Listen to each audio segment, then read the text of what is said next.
Então aqui nós estamos dando início aqui, vamos falar um pouco da anatomia da minhoca, tá? Então vamos explicar para vocês como é que funciona a minhoca. A minhoca, para vocês terem ideia, ela pode ser comparado, até o professor Dionísio ele fez uma comparação boa, como uma caneta. Então você tem a caneta e tem a carga dentro. Então é um tubo dentro de outro tubo, tá? Então esse líquido que tem entre os dois é onde tem essa movimentação, onde os anéis eles se contraem e aí ela consegue se locomover. Ela tem poucas cerdas, né? O pessoal chama olicoqueta, que são poucas cerdas. Tem pouquinhas cerdas que consegue se movimentar, tá? Tem um sistema nervoso, tem moela, tem a boca, tem um papo e tem uma moela. Essa moela, ela vai triturando o material, partículas pequenas de areia, e ela consegue deixar o material mais alcalino, deixar o material com cálcio. Então ela come o material ácido e consegue deixar o material mais próximo do neutro, tá? Então ela tem essa capacidade ainda de comer o material ácido através dessa moela. Esse material ele entra e vai para o intestino dela. Ela tem 5 pares de corações, são músculos, 10 corações, né? 5 de cada lado, em média, que vão bombear, né? Ela tem o sangue, tem hemoglobina, né? Por isso que ela é vermelha. Tem um órgão reprodutor, que é o clitelo, onde ela é uma minhoca que ela é hermafrodita. O que significa? Só que ela é incompleta, ela não consegue se acasalar, ela precisa de um outro companheiro, ela chega, encosta uma na outra, no clitelo é formado um gel, que vai unificar ela, onde vai haver a troca aqui, o órgão masculino, a cápsula, o reservatório de esperma, vai ser colocado o esperma masculino e vice-versa. A hora que formou o casulo com os óvulos que passar no espermatozoide, ela vai ser inoculado o espermatozoide nos ovos. Então esse casulo ele vai sair pela cabeça. O formato desse casulo é um formato de uma perinha, ele é marrom, e dentro desse casulo tem em média 5 minhoquinhas ali que estão se desenvolvendo. Ela solta um casulo por semana. Depois de 21 dias começa a eclodir. Desse casulo começa a sair as minhoquinhas fininhas, branquinha. Depois de 2, 3 dias ela começa a adquirir a cor vermelha, tá bom? Vocês vão ver no microscópio o casulo, vão ver alguns até eclodindo, né? Então a reprodução é muito grande da minhoca, né? Por que a reprodução é tão grande? Porque, só para vocês terem ideia, se 2 minhocas após 1 ano, você vai ter 3.000 minhocas, 1.500 minhocas de descendente de cada uma. Porque ela é um ser, um animal extremamente predado, né? Então, existe mais de 100 predadores. Existe mais de 100 predadores da minhoca. Para mim, cada propriedade tem o seu predador maior, né? No sítio o meu predador maior é lagartixa, né? Rato é um problema sério. Aqui as galinhas e passarinho. Galinha, passarinho, né? Então, galinha, passarinho, tatu, gambá, lacraias, besouros carnívoros, né? Formiga, aquela formiga ruiva. A formiga ruiva forma no minhocário e você tem que deslocar ela, né? Então eu vou passar para vocês como é que ele faz o deslocamento, que você não pode usar nada tóxico, né? Porque a minhoca, como ela respira pela pele, se tiver alguma intoxicação de alguma coisa, se tiver algum veneno, ou ela vai morrer na hora, ou ela vai querer sair, tá? A minhoca é um bioindicador de solo. Eu vendo minhoca, já vendi, poucas vezes eu vendi, 3 vezes eu vendi para laboratório, para identificação de toxicidade de solo. Então essas firmas que fazem defensivos agrícolas, a minhoca ela ajuda a saber a quantidade de veneno que vai ser colocado do defensivo. Ele coloca, a minhoca morreu, aí ele diminui a dosagem para chegar a um equilíbrio para não exterminar totalmente as minhocas. Então ela é um bioindicador, tá? Tudo devido à pele dela, que ela respira pela pele. Cada anel dessa daqui tem o seu rim, ela respira e sai uma secreção aqui de cada anel, né? Que é aquele líquido que ajuda até a se locomover, tá bom? Olha, aqui aparece o casulo, tá vendo? Ó? O casulo aqui, ó, tem em média 5, dependendo da espécie tem um pouco mais. Nem todos os casulos foram fecundados, né? A maior parte foram fecundados. Então, é um jeito que a natureza fez de ela se perpetuar, né, no solo. Boa? Então, pessoal, acho que alguém tem alguma dúvida aqui da anatomia dela, alguma pergunta? Uma coisa que é comum, pergunta. A minhoca, cortei a minhoca, ela morreu? Ela vai virar 2, né? Essa pergunta, né? Então, os órgãos principais dela estão aqui, principalmente nesse começo aqui, onde tem a boca dela, o clitelo, moela, coração, e a maior parte dela é intestino. Então, se cortou ali, não pegando essa parte vital, após 30 dias ela se recupera. Ela vai fechar, vai formar um outro ânus e ela vai se perpetuar, tá? Não tem problema nenhum. É lógico que pegar na parte vital, ela vai morrer. Legal? Quanto tempo vive uma minhoca? Então, a minhoca, a vermelha da Califórnia, são 2 situações, né? Na natureza, a coisa talvez seja um pouco mais agressiva, né? O tempo diminui bem. Em cativeiro, né? A vermelha da Califórnia, normalmente pode chegar até 5 anos de vida dela. Você tem uma minhoca aí de 5 anos reproduzindo. A gigante africana de 3 a 4 anos, que é uma minhoca um pouco maior, tá? O tempo de vida da minhoca. Na natureza eu acredito que talvez dure até menos. A minhoca nossa, a minhoca louca, tem uma vida maior, que já foi feito algum estudo, né? Uma coisa também que eu queria falar para vocês é por que a gente cria essas minhocas de fora, né? Uma que a legislação permite, né? Porque a gente não pode criar nada sem autorização do IBAMA, né? Inclusive o minhocuçu, né? Que é extremamente procurado para pescaria. O IBAMA está cada vez mais apertando as pessoas que tiram da natureza para vender, né? Então eles vendem o minhocuçu a 10, 15, 20 reais um minhocuçu. É uma renda que essas pessoas têm e não pode ser vendido, e as multas são pesadíssimas. Então o IBAMA está encostando nesses lugares e a multa é 500 reais por minhocuçu. Então são multas milionárias, né? Se a pessoa paga ou não, não sei, mas assim, são multas milionárias. Então isso daí veio favorecer, eu acho até bom, porque não é retirado na natureza o minhocuçu, porque ele ajuda a drenar os pântanos, a equilibrar a quantidade de água que tem em pântano, tá? Outra coisa, não tem conhecimento de toda a atividade do minhocuçu, porque ele trabalha num nível muito profundo. Ele trabalha em média de 1 metro até 2 metros de profundidade. Então não tem estudo, não foi feito o estudo do minhocuçu, reprodução, não se sabe nada dele. Então normalmente a pessoa retira da natureza, dos pântanos, dos charcos, leva para uma manilha, coloca o minhocuçu e fala, eu estou criando minhocuçu. Não está criando, você confinou o minhocuçu.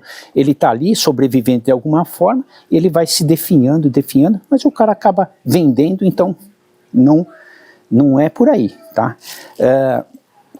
O minhocuçu, ele pertence essa família aqui, ó, das anéxias. Então, essa família aqui, que são as nossas minhocas, elas trabalham numa profundidade maior. A minhoca louca, a havaiana, aquela que puladeira, tal, elas trabalham numa profundidade maior, em torno aí de 50 centímetros até 2 metros de profundidade, tá? Tem pessoas que criam essa minhoca, a minhoca louca, não tem o mesmo resultado, não tem o mesmo sucesso. Essa minhoca ela se alimenta de uma forma diferente, ela pega a matéria orgânica de cima e leva para baixo, e ela trabalha na vertical. Por isso que a gente encontra em cima também. Sim. E o casulo dela é embaixo, né? Então, é lógico que a reprodução dela é bem menor, tem uma alimentação completamente diferente, né? Essas minhocas aqui, vamos pegar essa daqui, que é a gigante africana. Ela trabalha numa profundidade aí um pouco maior do que a vermelha da Califórnia. Ela trabalha comendo matéria orgânica de cima e vem descendo e trabalhando na horizontal, não na vertical, e colocando os ovos também em cima. A vermelha da Califórnia, a faixa de trabalho dela é em torno de 10 centímetros, ela não se aprofunda muito. Então ela come e solta o humus em cima, os casulos, e vem descendo. Se você aí tirar cada 20 dias, 30 dias, passar aqui um rastelinho e tirar o humus, aí com certeza ela vai colocando o seu humus em cima, os casulos, e você vai descendo vagarosamente. Tem esse jeito também de se criar ela, tá? Então, o que eu queria mostrar para vocês que o minhocuçu, ele, por ter essa restrição, a procura de gigante africana está sendo muito grande, né? Principalmente o pessoal aqui de Minas, Mato Grosso, me pede matrizes de minhocuçu, de gigante africana, né? Para eles poderem vender. Então é vendido em potes, né? Normalmente vocês colocam de 20 a 30 minhoquinhas, o preço vai variar de cada região, tá? Tudo bem aí? Legal? Boa. Então, o que eu vou mostrar para vocês? Uma dúvida, a reprodução dela não é estável ou tem uma época do ano que ela dá uma parada? Então, a reprodução delas, né? A gigante africana já está falando de uma região quente, né? Então, na época do inverno, que a temperatura cai, qual é a temperatura ideal para a minhoca? Das minhocas que a gente cria? Em torno de 15 a 25 graus. De 15 a 25. A africana, ela 30 graus, ela está bem. Ela está bem. A europeia, né, porque a vermelha da Califórnia, ela não é da Califórnia, ela é europeia. O americano foi lá, pegou a minhoca, levou lá para a Califórnia, fizeram estudos da minhoca, viram tudo que ela pode fazer de regeneração de solo, teve estudos muito aprofundados, então ela ficou conhecida como vermelha da Califórnia, tá? Então a europeia, ela aceita um frio mais agressivo, a africana já não aceita tanto. O que acontece?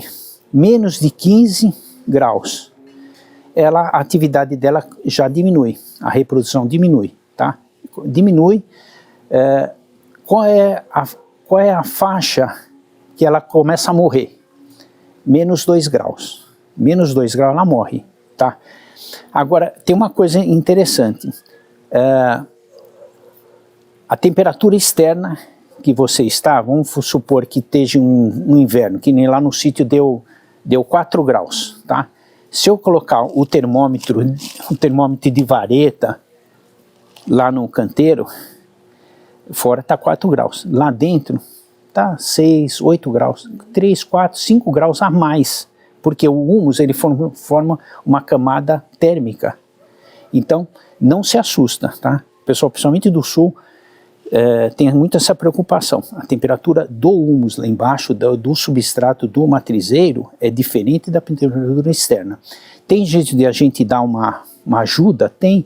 A gente coloca plástico, um plástico preto, estou falando em minhocário maior, né? Uma caixinha também, né? Mas você está dentro de casa, é tudo mais fácil.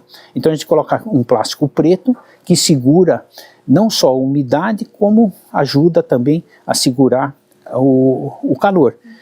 Papelão também é muito interessante, né?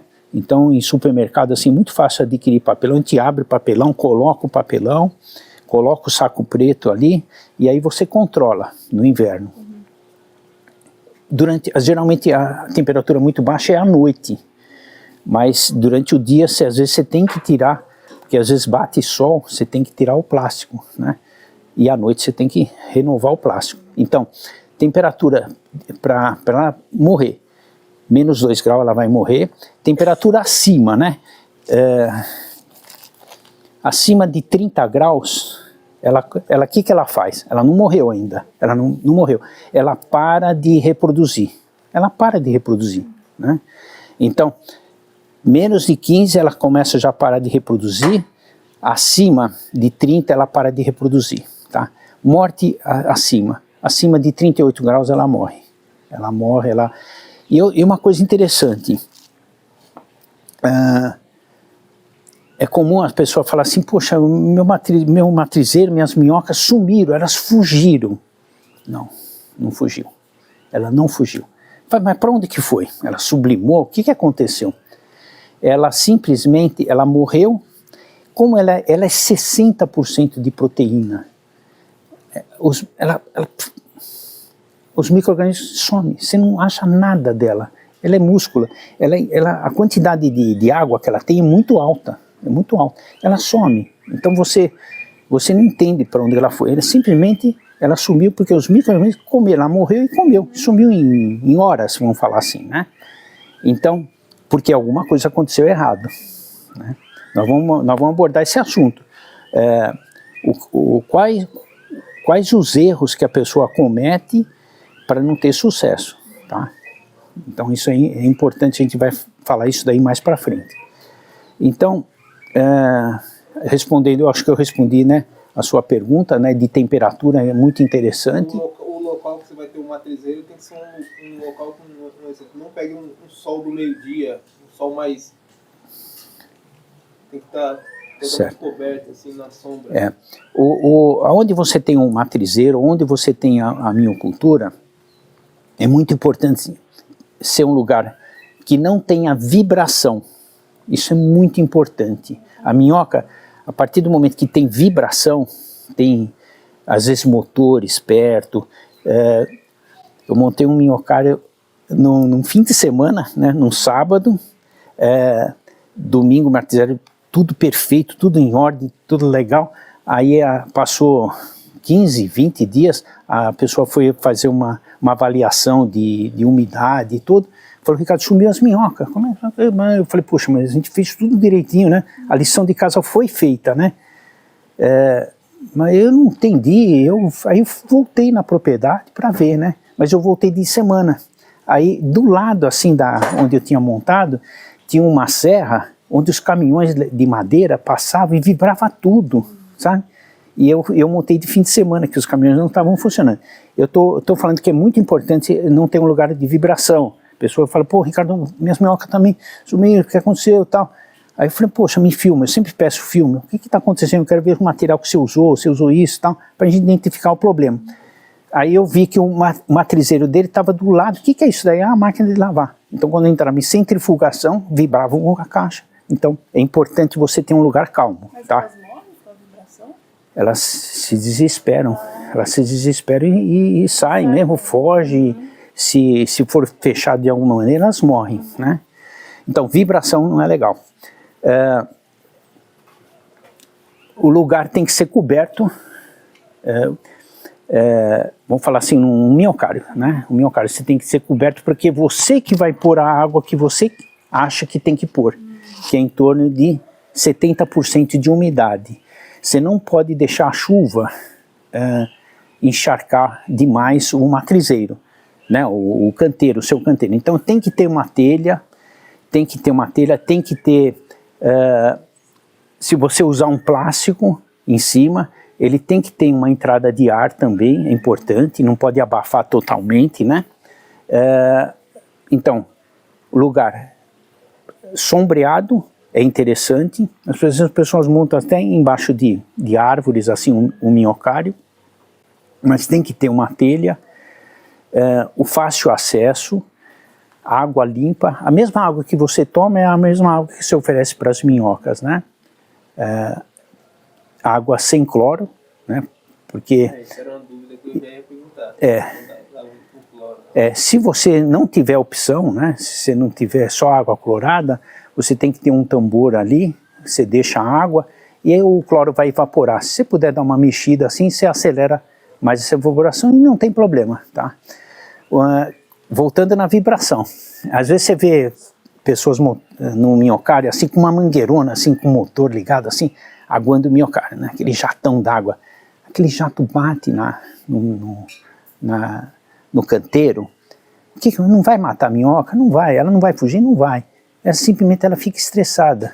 10, 12 horas, ela para de comer, fica estressada por causa da vibração. Então, o que eu aconselho? Usar um regador. É um regador com crivo, ou uma mangueira com um crivo, sabe? Jogar água por igual, lentamente. No meu sítio, lá no meu minhocário, eu uso fita de gotejamento. Então, eu tenho 2 fitinhas de gotejamento, tem um reloginho que eu chego lá, viro ele, ele estufa, sai as gotinhas, uma vez cada 3 dias, 4 dias eu faço a umidificação. Então é lento, calmo, tranquilo e rápido, sabe? O relógio desliga sozinho, não tem eletricidade, não tem nada. Então o minhocário, ele precisa ter fácil acesso para você receber os insumos, tá? O que são os insumos? Os esterco, folha seca, né? Para você fazer a composteira. Tem que ter eletricidade, tem que ter. É interessante no minhocário você ter luzes, né? Hoje com LED é uma covardia. Geralmente os canteiros, qual é o tamanho do canteiro? O comprimento não tem um comprimento padrão. Existe um padrão na largura, que é 1 metro, é 1 metro de largura. A profundidade você vai usar no máximo 40 centímetros, tá? 35, você colocou 40 centímetros de alimento, colocou o alimento ali, tudo, passa 3, 4 dias, ele vai dar uma cedida, vai ficar com em torno de 35 centímetros. A vantagem de você trabalhar com 35 centímetros, inoculando com as minhocas, elas vão ter uma atividade muito grande, porque 35 centímetros é mais ou menos em 30 dias, no máximo 40 dias, esse material vai estar todo exaurido, tá? Se você trabalhar com uma altura maior de 50 centímetros, 50 e poucos centímetros, elas vão trabalhar, esse material, ele vai começar a pesar e vai começar a compactar, então não é legal. Eu não falei para vocês que elas respiram, então a gente precisa ter um material mais airado. Então o ideal é você colocar 40 centímetros de alimento, passou 3, 4 dias, ela vai ficar com 35 centímetros e elas vão começar a trabalhar e vão começar a umidificar. Tá bom? Então, largura, 1 metro, a altura seria a altura de 2 blocos. O piso não tem necessidade de ser cimentado, não tem necessidade, tá? Eu vou falar a experiência que eu tenho, né? Eu acho que eu estou tendo sucesso, eu tenho que passar o meu sucesso para vocês. Fez o canteiro, não quer contratar pedreiro para fazer, não tem problema, pode comprar só o bloco e colocar só o bloco quietinho ali, sabe? Coloca o bloco quietinho, a parte do buraco você pode encher de areia, 1 metro. Por que a gente fala 1 metro? Por causa do acesso para você trabalhar. Aí você pode fazer o canteiro duplo, né? Então você usa 3 paredes e tem 2 canteiros, então você tem acesso dos 2 lados, tá? O telhadinho é importante, ou o telhado mesmo que você entra embaixo, que você tem acesso, ou você colocar umas telhas em cima, ou qualquer outro tipo de material, palha, né? Palha de coqueiro, também funciona, não tem problema, né? Uma dúvida, essa altura do telhado, na chuva, na questão da vibração, Isso. Então, Se não for coberto, se for Então, assim, a tempestade, né? E a gente já está falando em tempestade, chuvas pesadas, né? Então, pessoal que às vezes tem o telhado de chapa, né? É lógico que aquilo vai dar uma vibração. Com certeza elas vão se sentir incomodadas. Com certeza vão se sentir bem incomodadas com o barulho. Mas o que mais ferra é trovão. Trovão que treme a terra. Então, tem épocas que, assim, quantas vezes eu acordei de madrugada, sabe, que dá aquela chuva ferrada, meio com trovão, tudo, eu vou lá no meu carro e ligo a luz, acende tudo. Aí ela não tem jeito, ela fica lá. Ela tem fotofobia. Ela tem fotofobia, ela vê a luz, ela fica quietinha ali, tá? Ela fica quietinha. Então eu ligo a luz e ela vai ficar ali. Mesmo com trovão, mesmo vibrando. Ela pode ficar um pouco estressada, tudo, mas ela não vai sair, tá? Porque como eu aprendi? Eu aprendi no sofrimento, né? Que eu cheguei de madrugada, cheguei de manhã, eu fui no meu carro, era umas 9, quase 10 horas da manhã. Tinha dado uma chuva muito grande de trovão, e elas saíram e morreram, porque elas começam a andar, perde umidade e morreram, e nas colunas tudo parecia macarronada, assim, tudo vermelho, tudo morta. Né? Então foi, putz, aprendi, né? Aprendi que tem que acender uma luz, mas é poucas vezes. Trovejou, tem que acender a luz, tá bom? Para elas não saírem. Embaixo não precisa cimentar. Não precisa cimentar. Ali acaba o solo mesmo, acaba dando uma selada, né, de alguma maneira, com esterco, com o material que você usou, e aí não vai ter problema. Esse negócio de fazer ângulo, 5%, 10%, nós precisamos colher o pessoal fala chorume, né? Mas não é chorume, é um lixiviado, né? Chorume é de lixão. O lixiviado é de uma lavagem de um material proteico, um material nobre. Então você lavou esse material porque você colocou muita água, então você cria esse lixiviado. Nós não queremos ter lixiviado, nós queremos ter um material na umidade correta, tá? Nós vamos fazer um biofertilizante? Nós vamos fazer com chá de humus, ali sim, ali a gente faz um biofertilizante maravilhoso. Não tem nada que coletar. Esse negócio de ângulo, tipo valeta, com uma saída, com tela, tudo besteira. Entope, você não consegue, entope, e você está fazendo, você está lavando os materiais nobres para sair um líquido lá na ponta? Não. Se saiu algum líquido, você tem que até voltar. Isso aqui nós vamos explicar aqui na composteira doméstica, tá? Exatamente isso daí, esse grande erro que o pessoal comete. Então, faz o nível do solo, nível normal mesmo, não tem nada. Outra coisa, não tem nada que fazer buraco na lateral para sair líquido, nada, zero. Você não está controlando a umidade, essa água, não tem água de chuva. Então você que vai colocar a água que você quer. Então você não vai ter problema de excesso de água, tá? Você vai dar o conforto dela, que é em torno de 70% de umidade e só, tá? É muito importante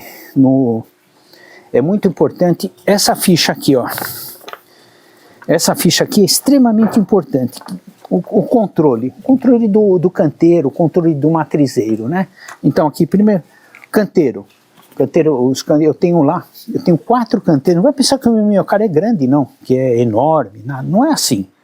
Meu minhocário ele tem 4 canteiros de 16 metros, tá?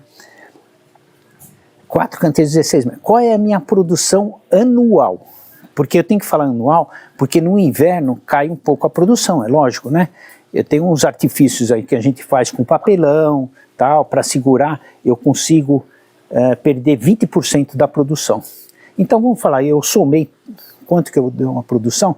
Eu tenho uma produção de 5 toneladas por mês, 5.000 quilos por mês, tá? Por mês. Um dado legal, eu não falei para vocês que o canteiro tem 1 metro por 35 de comida, 35, 40 de comida, quanto que eu vou produzir em 1 metro de humus? Humus peneirado, 120 quilos. Eu tenho 120 quilos de humus peneirado após 30, 35 dias, tá bom? Então, aqui o canteiro. Então lá, o canteiro número 1, legal, está identificado, né? O seu matrizeiro número 1, número 2, não sei, né? Não importa, é importante você identificar. A data da instalação, a hora que eu coloquei a comida e eu soltei as minhocas. Então, vai lá, eu coloquei dia 1º de agosto, legal. Substrato utilizado, é importante você saber o que substrato. Eu tenho duas fontes que eu pego o alimento, que eu pego esterco, tá? Eu pego lá do Ailton e do Carlos Vieira, né? Então, meu funcionário vai lá com o trator, tá? Enche a carreta, traz lá no sítio e nós vamos preparar esse alimento para ele ser estabilizado para dar para a minhoca. Então, esterco do Ailton, eu sei de onde que veio o esterco, porque se der alguma zebra, eu sei de onde que veio o esterco, tá? Um exemplo, como é que eu precisei desse dado? O meu funcionário lá, o Leandro, chegou lá para mim e falou, olha, as minhocas não estão aceitando as iscas, porque a gente faz, a hora que o material exauriu, né, de comida que está exaurindo, a gente faz umas iscas. O que é isso? É um alimento novo, umidificado, a gente coloca ali, as minhocas entram e você tira a isca. Vocês vão ver isso tudo ali na composteira aqui do Plantar em Casa. Ela falou, as minhocas não estão aceitando a isca desse esterco que veio. Eu falei, mas como que não está aceitando? Tem que aceitar, né? Aí eu perguntei para ele, como trabalha puxando leite também nesse local, eu falei, o que vocês estão dando? Era na base, no inverno. Nós estamos dando torta de mamona. Não, desculpa, torta cítrica, polpa cítrica, que o pessoal dá para o gado. O gado adora polpa cítrica, né? Então, já está falando, polpa cítrica. Comeu a polpa cítrica, tem um esterco cítrico. Consequentemente, a minhoca refugou aquilo. Você entende? Então, por isso que é importante saber. Eu falar, poxa, porque o produtor de leite, ele compra os insumos que estão mais em conta, né? Quando a soja está boa, eles dão torta de soja. Quando o preço está caro, ele procura um outro insumo. Então, polpa cítrica, cevada, né? Eles dão. Então, isso eu precisava saber esse dado. Então, você vê como é importante. Então, o que você usou?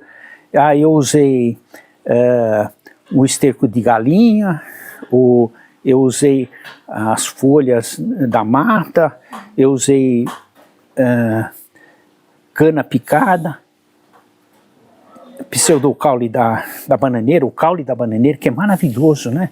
Piquei, então você põe todo o material que você usou. Então esse é um controle que você tem, legal.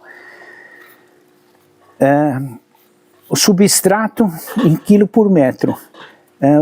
O quanto que você usou? Usei em torno aqui de 40 centímetros, 50 centímetros. Às vezes a gente aconselha pessoas que têm sítio, assim, vão esporadicamente no sítio. Eu vou uma vez por semana, cada 15 dias, 3 semanas.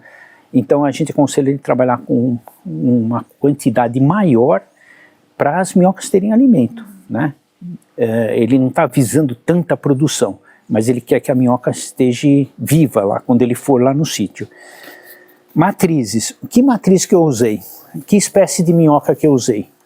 Eu usei a gigante africana, eu usei a vermelha da Califórnia, a violeta do Himalaia, a aninha verde, a hortensis, então a minhoca que vocês introduziram, né? Vocês vão ver essas espécies de minhoca, vão saber identificar essas minhocas. Então é colocada a minhoca, vermelha da Califórnia, legal, bacana.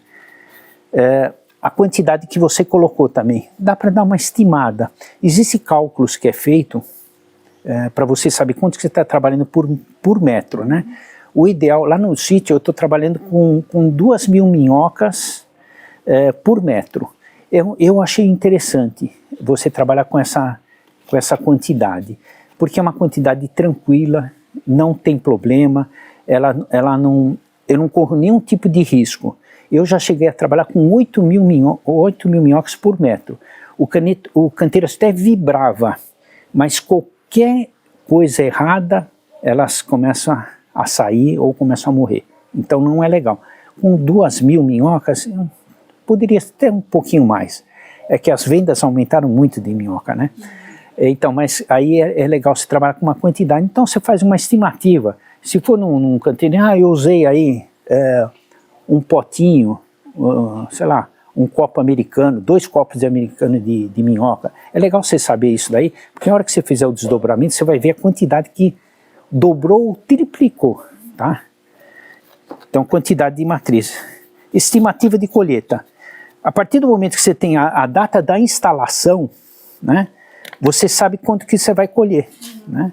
Então, esses matrizeiros aqui, eles foram feitos faz uma semana. Está faltando a gente identificar ele. Então, nós temos que colocar a data dele e temos que colocar aqui essa informação aqui, quando que acabou o alimento. Então, eu tenho certeza absoluta que daqui 25 dias, isso daqui, ela já comeu tudo, formou humus e já está começando a faltar alimento.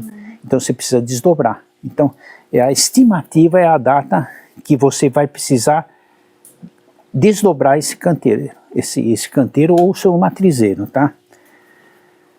Instalação das iscas, né? Nesse caso, aqui em matrizeiros pequenos, você não vai pôr isca. Você vai pegar esse matrizeiro, vai virar ele de cabeça para baixo e vai coletar as minhocas, inclusive vocês vão ganhar os seus kitzinhos, né? E vai ver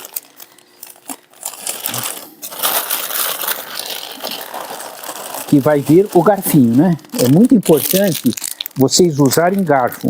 Por quê? Para não machucar as minhocas, né? Às vezes você vê pessoas com a pazinha de pedreiro mexendo no minhocário. Não tem cabimento, né? Você vai cortar, vai ferir a minhoca, né? Então, você virou o matrizeiro, pega um plástico, alguma coisa assim, uma bacia e tal, e vai mexendo vagarosamente e vai pegando as minhocas e vai colocando do lado. Vai colocando, coloca a minhoca num potezinho, rapidamente você faz isso daí. E aí vai ficar aquele bolo. Elas como elas precisam de contato, elas se sentem extremamente incomodadas de estar sem contato, ou com o substrato, ela precisa estar em contato com alguma coisa. Então, como você está colocando minhoca, elas vão começar a formar um bolo de minhoca, tá? Elas estão ali, estão se sentindo bem ali, e aí você pegou aquela quantidade de minhoca, você vai inocular o matrizeiro que você fez. Eu aconselho vocês fazerem sempre o dobro. Então, esse volume que tem aqui, você vai colocar o dobro, tá? O dobro dessa quantidade, vai semear as minhocas, pode encher novamente essa caixinha e colocar um pouquinho de minhoca, tá? Fazer a fichinha é extremamente importante, tá? Então você está desdobrando o canteiro. No canteiro comercial, né, no canteiro comprido, a gente faz diferente. Então está chegando a hora, na ficha aqui, ó, estimativa de colheita.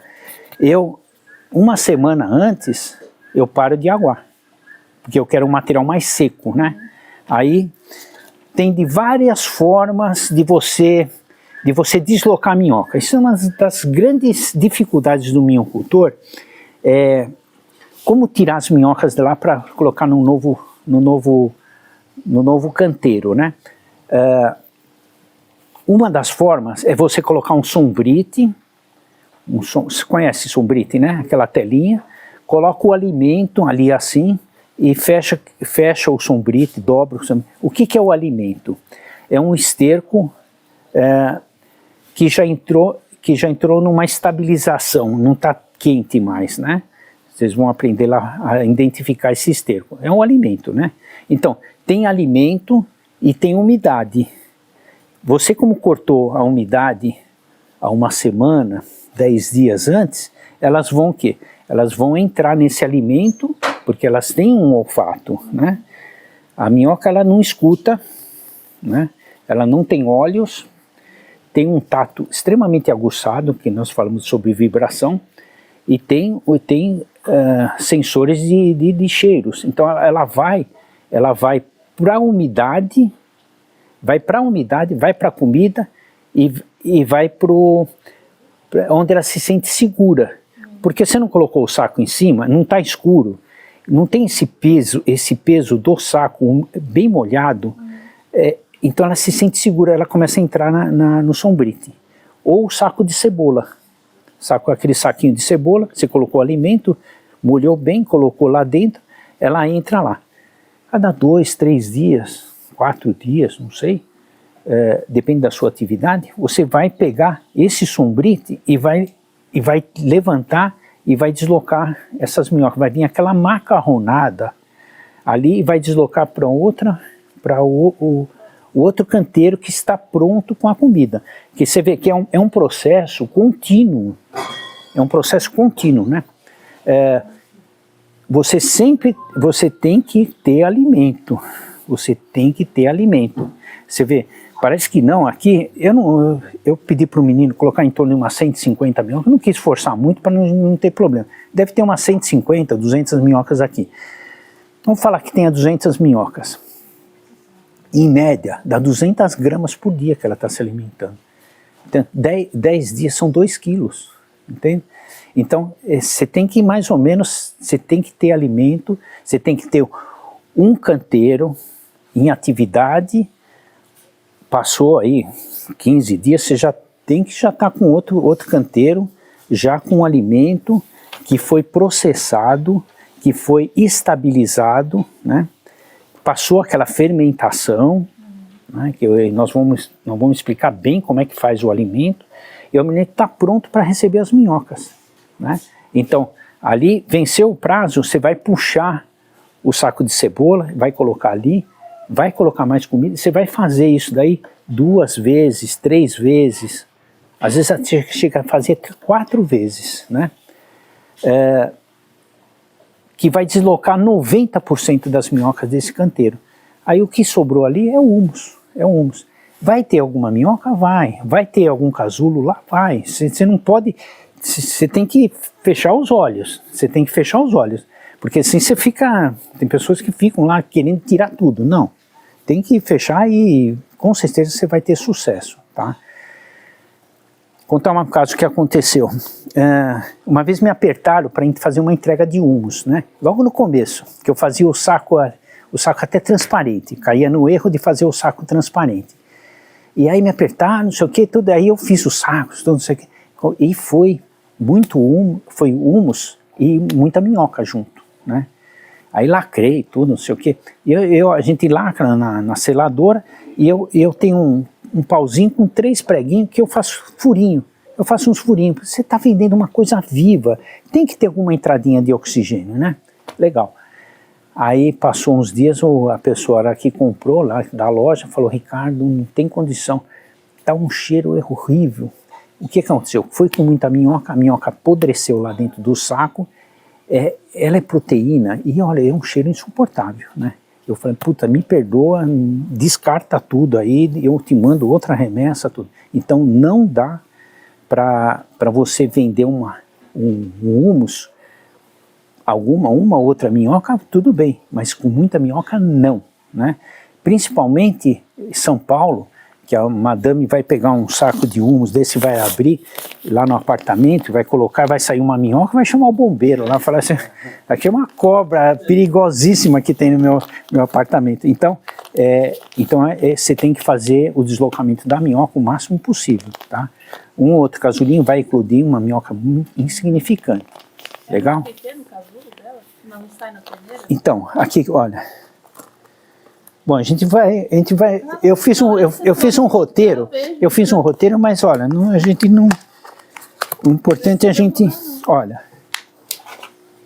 você tá vendo? Esse é o casulinho. Ele lembra assim um limãozinho siciliano, é âmbar. Sim. A cor dele, quando ele sai da minhoca, é uma cor clara, E conforme ele vai ficando escuro, ele já está começando a estar no ponto de começar a sair as minhoquinhas, tá? Legal? Aqui deve ter de várias espécies. Esses maiores são da gigante africana, tá? Pode ter mais de uma espécie na mesma cama? Pode. Inclusive, essa pergunta é boa. Essa pergunta é muito boa, é muito boa. Por que que é boa? Porque aqui nesse matrizeiro que vocês estão levando, vocês têm, a maior parte que tem aqui é a vermelha da Califórnia, que é o grupo das eisênias, né? Vamos falar, 90% aqui é ela, essas espécies. Os outros 10% tem violeta do Himalaia e tem gigante africana aqui, tá? Muito pouco, mas tem. Eu não consegui separar. Eu acho que quem consegue separar é a nível de laboratório de pesquisa, tá? Então a pessoa puxou uma por uma, colocou, separou, fez muito distante uma da outra. A composteira tem que ser distante, porque você vê um casulinho desse daqui, vai sair 4 minhoquinhas dessa daqui. Então a contaminação, né, que não é maléfica, né, acontece. Então eu não consigo ter só, a pessoa pediu gigante africana para mim, né? Eu aconteci de problema de a pessoa falar assim, não, você veio outras espécies, veio aqui a violeta do Himalaia, veio a outra, não sei o quê, e reclamando para mim, né? E eu tenho muita dificuldade da pessoa reclamar para mim. Aí eu falei, não, infelizmente eu esqueci de te avisar. Eu te mandei 90% é africana, né? Mas está errado, se eu comprei 10 meia branca e veio uma meia preta, você está errado, não sei o quê, mas brigou comigo e aquilo me serviu de lição, sabe? Então eu explico, principalmente a gigante africana acontece isso daí. Eu explico direitinho, eu te mando 90% é de gigante africana e outra coisa, eu te mando minhocas jovens, porque também porrada que eu tomei, né? Ah, mas você mandou minhoca, eu queria pescar semana que vem. Eu não mando minhoca para pescaria, né? As minhocas para pescaria, que ela atinge 15 centímetros em estado de repouso, porque a pessoa aparece lá o cara com a minhoca desse tamanho, né? 30 centímetros, aí, tipo, ela está esticada, né? Não é assim. Eu estou falando a gigante africana. Em estado de repouso é 15 centímetros, é uma minhoca adulta, clitelada, top, né? Uma grossura muito interessante para pescaria. Essa minhoca eu não mando, eu não mando. Eu tenho nos meus matrizeiros lá para mim, mas eu mando minhoca jovem para a pessoa a cultivar ela. Eu ensino as pessoas a cultivarem a minhoca para a pescaria, para o que ele quiser. E essas minhocas adultas, elas atingem com 3 meses. 3 meses elas demoram para ter um tamanho satisfatório para a pescaria, tá? Quando vocês veem, assim, pessoas assim, em vários vídeos que tem, a pessoa pegando assim no humus, assim, pegando num canteiro, um bolo de minhoca assim, aquele bolo bonito assim de minhoca, aí a pessoa vê o cara que está criando a minhoca, fala, pô, mas eu não consigo, puxa vida, as coisas não dão certo para mim, como é que o cara tira um bolo de minhoca assim? Isso eu não sei se é maldade. A pessoa simplesmente, ele separou as minhocas, colocou num pote e depois fez o filme, você entendeu? Então não é a realidade, é o que vocês vão ver, essa é a realidade, tá? Então não se impressiona as pessoas que pegam esses bolos de minhoca e mostram. Ele simplesmente separou, simplesmente ele cuidou da minhoca, principalmente a gigante africana, engordou a minhoca de alguma forma. Vocês vão aprender a fazer aditivos a engordar a minhoca, para ela ficar mais gorda, ficar com uma aparência pronta para pescaria, tá? É muito importante isso que eu estou passando para vocês, que a hora que vocês fizerem a lição de casa básica, vocês vão começar a ter minhocas muito boas e isso abre um mercado, né? E é muito forte esse mercado, tanto da produção de humus, quanto a produção de minhocas para para pescaria, tá? Eu tenho no sítio, eu tenho 6 variedades de minhoca, eu tenho 6 espécies de minhoca. Não tem necessidade de ter 6, é que eu gosto de conhecer as outras espécies. Então eu tenho a gigante africana, que vocês sabem que ela é direcionada para pescaria. Produz humus, um humus até bonito, que ela é um pouco maior, granulado maior. Mas não tem uma reprodução tão grande. Então, pescaria, gigante africana. Vermelha da Califórnia, as mais importantes das espécies, fétida e andrei, tá? Vocês estão levando elas aqui. Ela é direcionada para a grande produção de humus. Por quê? A reprodução delas é muito grande. Então ela tem muitos indivíduos. Se tem muito indivíduo, come muito, produz muito humus, tá? Então é direcionada para humus. Violeta do Himalaia. Violeta do Himalaia é uma minhoca que se reproduz muito e ela é direcionada para alimentação de aves, porque ela é uma minhoca mais fina, muito fértil, e o pessoal direciona ela mais para alimentação de aves, de pássaros exóticos, né? Porque tem pássaros aí que, se você alimentar com minhoca, o colorido dele vai ficar muito mais bonito, a saúde desses pássaros vão ficar muito próximos ao ideal. Violeta do Himalaia também, para alimentação de répteis. Isso aí é excelente. De cobras, porque tem pessoas que criam cobras exóticas, né? Cobra, aranha, tartarugas. Então, você oferece a minhoca, né? Então, a violeta, mesmo as outras servem também, né? Aí depois nós vamos, tem uma que chama hortensis, também da família das eisênias também, né? Que também é direcionado para alimentação de aves e répteis. E depois tem uma que é uma curiosidade que chama ninha verde. É uma minhoca que ela é um verde azulado, ela é ágil, ela pula muito, bem pequenininha, que o pessoal alimenta peixes ornamentais. Então, e aí o peixe vai ficar com colorido, peixes de água doce e o salgado. Então solta a aninha ali, os peixes adoram ela, é um tamanho ideal para isso, para alimentação de peixes, né? O que eu aconselho a vocês é ficar nas vermelhas e na africana, né? Isso é ideal, que com certeza o mercado é forte e vocês conseguem colocação. Todas elas vão produzir humus, todas elas, e vocês podem vender esse humus. E o preço, também o pessoal me cobra muito, Ricardo, quanto que você vende humus? Não adianta eu falar o quanto que eu vendo. Cada região tem o seu preço, né? Então, vai de R$1,50, vamos falar R$2, seria o mínimo, a R$15 o quilo, tá? Então, como é que... é um pulo muito grande, né? Então, cada região tem a sua realidade. O que eu aconselho? É a pessoa fazer uma pesquisa.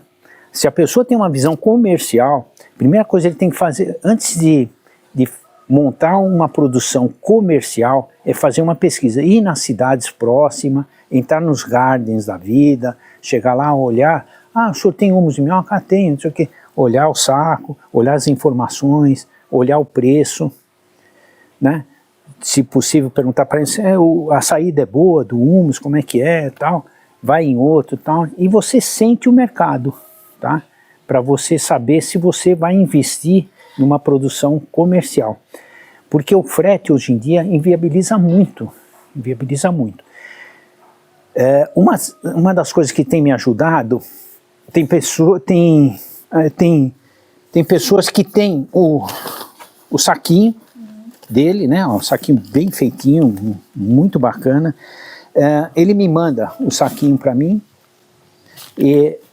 colocar 1000 saquinhos por mês. Então ele manda o carro dele lá e ele vende o produto dele, mas com o meu humus. Então dá para você fazer uma parceria. Ele não tem minhocário, né? Ele tem um saquinho e tem empresa, tem os vendedores, tá? Quanto que ele vende lá, nem sei, né? Esse saquinho aqui é de 1,5 kg, eu cobro dele R$ 2,30 e ele vende lá, o vendedor vende no seu preço, que chega no final, deve chegar a uns R$6 para a pessoa, para a madame lá em São Paulo, tá bom? Então tem essa possibilidade. Outra saída que tem tido é pessoas que compram no atacado. Eu estou animando vocês a partir para a parte comercial. Então, eu não falei para vocês que cada metro você vai tirar 120 quilos de humus, é bastante.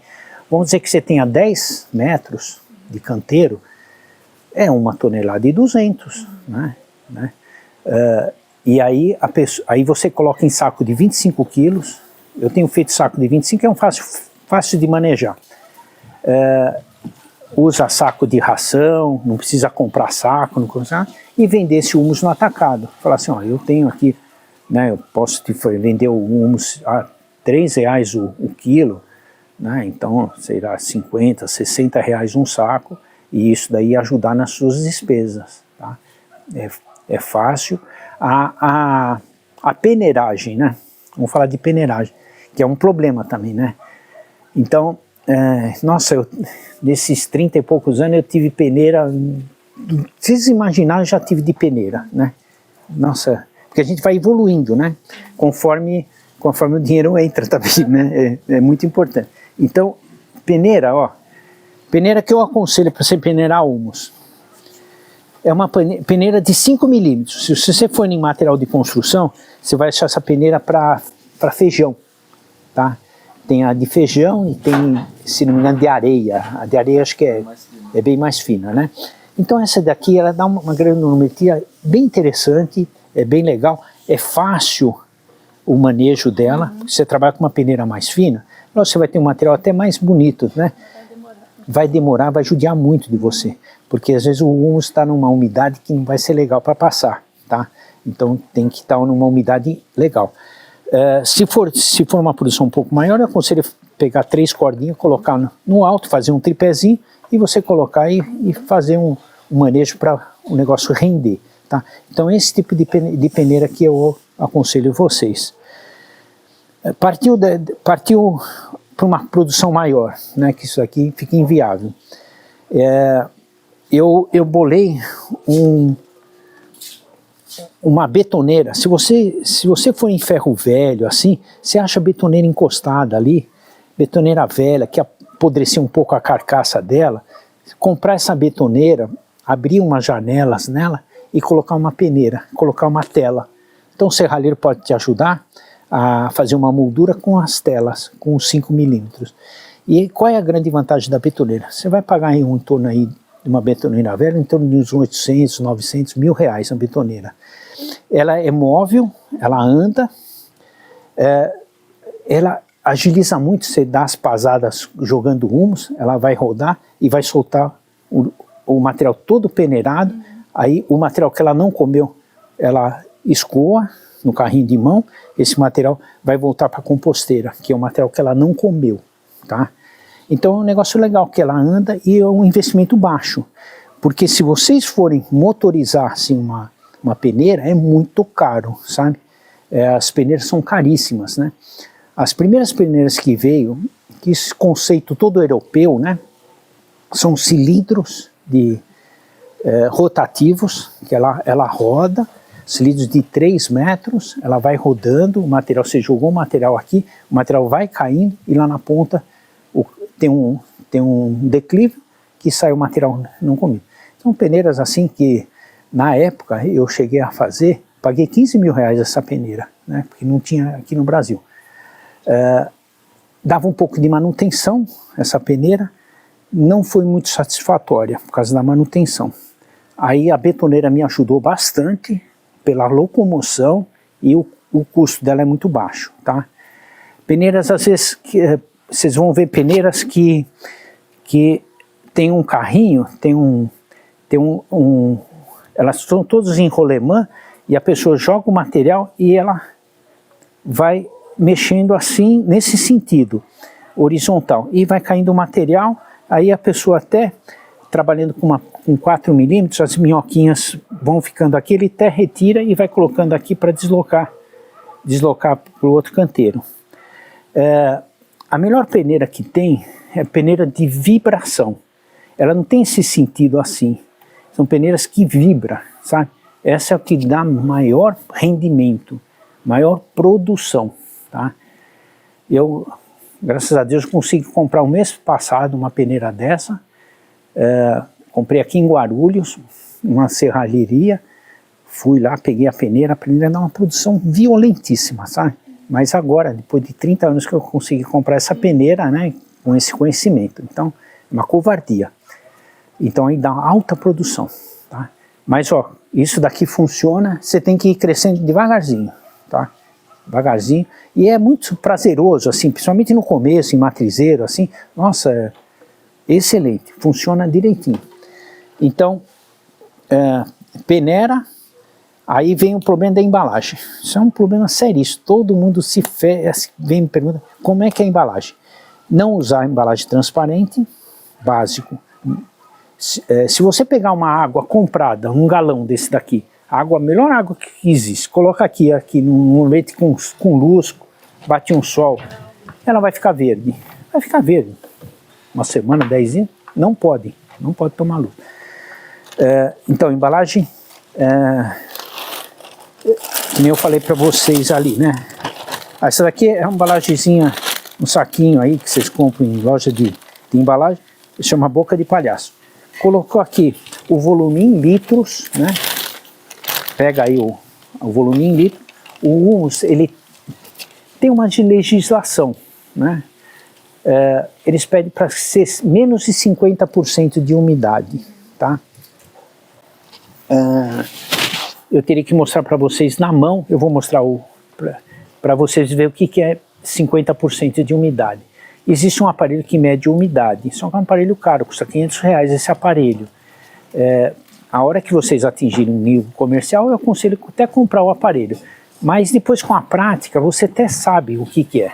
Aqueles termômetros de solo, não esse, eu falei termômetro, mas aquele... Isso, esse, exatamente. Então, o pessoal faz muita confusão, né, dessas coisas, né? Legal, Parrai. Aqui, ó.